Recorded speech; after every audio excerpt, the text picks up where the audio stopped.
2011 সাল বাংলা রাজনৈতিক ইতিহাসে এক উল্লেখযোগ্য সময়। দীর্ঘ 34 বছরের বাম শাসনের অবসান ঘটে।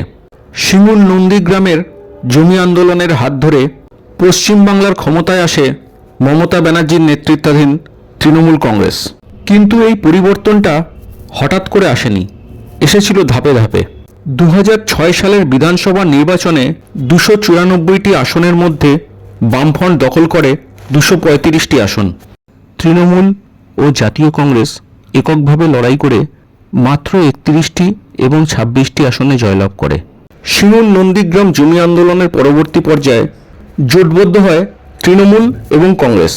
2009 সালের লোকসভা নির্বাচনে বিপুল সাফল্য লাভ করে কংগ্রেস এবং তৃণমূলের জোট।